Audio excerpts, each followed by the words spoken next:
I had had the outline for quite a while. Once I kind of like sat down and put together all these ideas that I had had over the course of a few years and said, okay, I'm now going to put them out in some sort of readable form.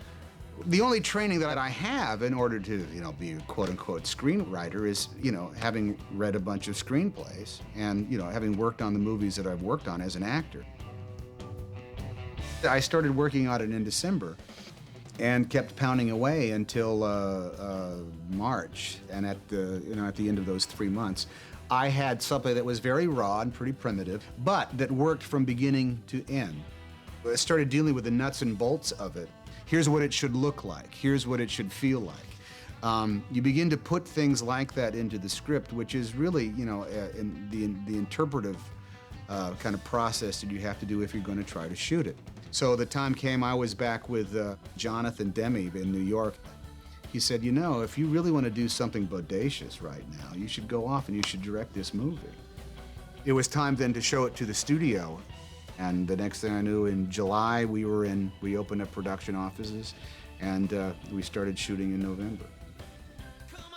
What was the casting process like? Tough, because, this is like putting together a good infield for a baseball team. Everybody has to be able to complement each other. The thing that I was always going for was that, so you could always have a choice of who your favorite Wonder was. Steve Zahn, who plays Lenny, he actually read the part at the read-through in July. And I just said, well, this guy's perfect. Guy was in cast where I met Jonathan and Ethan. And we sat around this big table and listened to the tunes.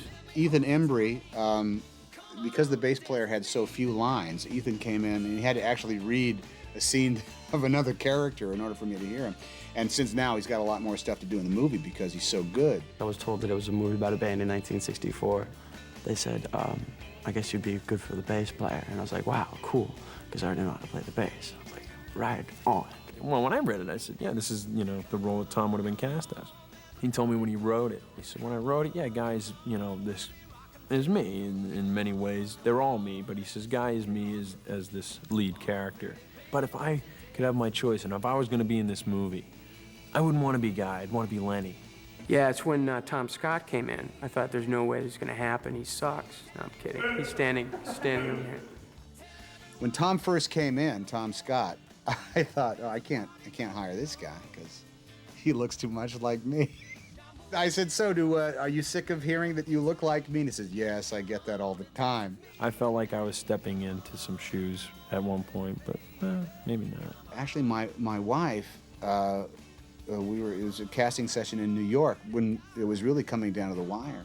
She had put in the tape and was just looking at the guys I had met the day before, and she says, who's this guy? She said, and I was actually shaving. I was listening to the voice. And I said, that's some guy named Tom Scott, but I can't hire him because he looks too much like me. And she says, well, he doesn't look that much like you, and besides that, he's really good. So then I went back and looked at it again, and he really was. So that was that. And Liv came in, and she just was Faye. It was just, she came in, and she was so easy and fresh and natural, and it was just, poof, wow, ba-doom, Faye. Simple as that. Where you been? Tom calls me Faye Bird, which was really nice, and I had Faye Bird on my trailer, too. Casting a thing, you always hope as soon as they walk in the room that you go, they're perfect! That was definitely the case with Jonathan Scheck. When he came in, he had done so much preparation for it. He had his hair combed in a kind of Mersey beat way. He had a white shirt on and a skinny black tie.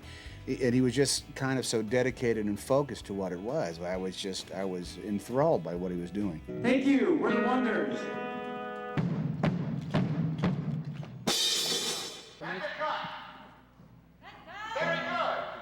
My background musically, I was in the Madrigal Singers in high school, in the choir. When they first sent me the script, it was more like, yes, I get to learn the guitar. We were sitting in an office, and we just kind of handed him a guitar, and he put it on him, and Tom and I, when we left, that meeting about 15 minutes later, we decided it just looked like some huge sockeye salmon had been placed across his chest. stages. First, I had to learn how to hold it. I mean, it was the most unnatural kind of look you'd ever seen. So we were worried about that. Gary Getzman, the producer, he really completely understood that we must get these guys together as soon as possible, and we must make them play. We went off and did our private lessons for 2 weeks and then met again in Clover Studios. We were sitting together for like the four of us in a room for a month. We worked on standing as a group, you know, how to interact with the microphone, you know, where should we stand, how should we interact with each other. Well, Tom playing the drums, this is the gold medal aspect of it all right there. I always wanted to be a drummer. Drums always seemed to be the guy in the band I'd want to be. But he picked those drums up like the blissful thing that he was supposed to know. He was incredible, and he played every song, and he would just totally go to town, and he'd have to play over and over and over again, like 20 takes worth of footage, and he'd keep playing. They just became like this real rock and roll band. You can't, like, just create fun and relationships and all that stuff. I mean, it's just got to happen. And I think if we could all gotten along really great right off the bat, we'd be screwed by now. It just kind of happened, and everybody really was their character. You could see that the casting was right on the money. Because there was music rehearsal, we didn't touch the script. But the good thing was that we didn't touch the script, because what it did was it brought us together as a band. So once we got to the script, we already knew each other, and that's what you try to get. What you try to rehearse is how you interact with one another, you know, and listen to one another, and if you know each other's little things, and where's this person going to sit down when that person's, you know, and you never can get that, but we got that because we sat together, you know. We did this whole thing together where we like, you know, shut up, I'm trying to tune up. They were a band. They were so much of a band that we had the big read-through with the cast just before we began shooting. They went out and bought matching suits because I said, look, we're going to do a read-through, and everybody's going to be there. And when the time comes for the Wonders to perform, I want you guys to get up and perform. And they said, oh, great, okay. So everybody in the movie can hear what the song is, and they did. And that's when I thought they're a band. The Oneidas. That's the Wonders. Asshole cat. Very good. I think a part of him thought that it was insane to direct and be in this movie that he wrote. And then I think that once he commits, he's in, you know, and it's like, this is nutty, but here we are, let's go. It wasn't as hard as I thought it was going to be in the movie at the same time, because actually it's kind of nice because you're actually in the scene and you can affect the scene by it. You're not just off at the monitor watching what's going on. You're actually inside the scene doing stuff. We didn't lose a lot of time because of that, because, you know, I'd look at the rehearsal on the monitor on playback and maybe one of the takes. But then once we got going and once we had worked out all the bugs, we just go off and do the number of takes, and I'd look at it later on. Oh, you guys spent too much time in the wrong places. Andres, they'll suck you in the nose. Oh, that's old news. Come on, but business, gents. Gotta take care of business. Bang, solid, very good, very nice. We'll go a little something like that. Let's try it one more time, just so it is etched in stone in all of our minds. Let's go. Shoot, shoot, shoot.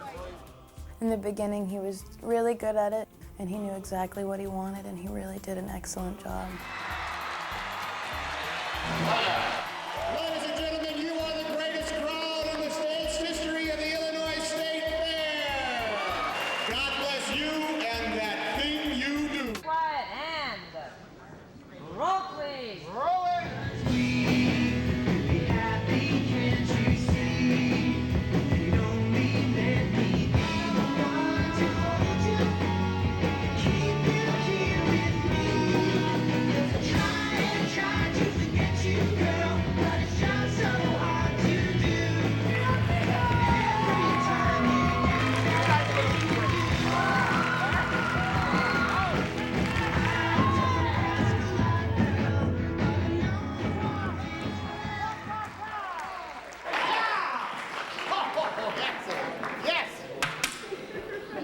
And the more stuff back over to him, too. That works, too, as long as you're staying up around the mic. The more looks around in general. You know, the way he would direct me, I've never been directed before like that. First, he would make you laugh. he would loosen you up, you know, and bring a great sense of humor to the moment and lighten it up and put you in a good direction that way.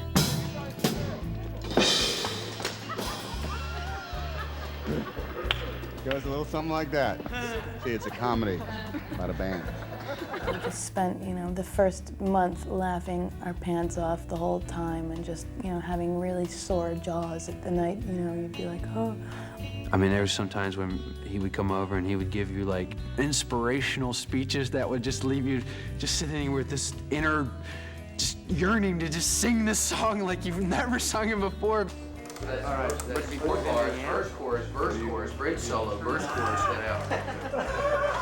That's it. So that's 4 bars. That's verse, chorus, bridge solo, verse, chorus, then out. Great, okay. Sweet. Is that the tempo? I was afraid that he was gonna just do my lines the way he wanted to. Well, I always thought a guy would say it like this: "Hey man, blah," and crack a whole room up, and then they'd go action, and I'd have to like top or equal what he did. And I thought, you know, this could be hard. You know, I had that fear for about a second, and I thought, nah, it's gonna be me. He can explain what his thought process is very easily. Tom has a very good way of putting his thoughts into words. It's easy to understand what he wants. Yeah, well, Steve's on. Steve would just go off. And I think he had a thing with Mr. Hanks where they would just go back and forth just to try to make each other laugh while the camera was rolling. You know what that is? Money. A bonus. Try the presidential flashcard or something. Ready, action! Like, I've been in movies where it's like improv time and everybody's, you know, before you cut, you got to come up with a bunch of funny lines to say. This was consistent to our characters and the story, and it was very unique kind of improv. You know what that is? Oh, wait, I know this one. Money. It's a bonus. Do you know why? You know what he says? Do you know why in your sentence? Because you sold lots of spaghetti. Because you sold lots of pizza. I don't know, or even just be. Do you know why? I don't have a clue. I do not know. I have no idea. All right. You know why? I have no idea. To entice you back. The word is out on you, Oneaters. Hey, that's on Netters. It's a genuine 60s rock and roll hit. The songs were great. You gotta get sick of stuff. But that song's hung in with us. We hear it and we get happy, you know, we kind of just start going. When I watched it, I just sat there with a smile on my face for at least half of the movie. You don't even realize you're smiling. This film is fun. This film is a lot of fun. Yeah, you'd think people would snow you know, and say, oh man, it's the greatest, fabulous cast and crew. And well, I haven't really worked with anybody else, but I know I'll miss this group. What I'm truly hoping for is that, you know, the audience is able to sit down and watch this thing and say, that was an incredibly refreshing change of pace. There you go.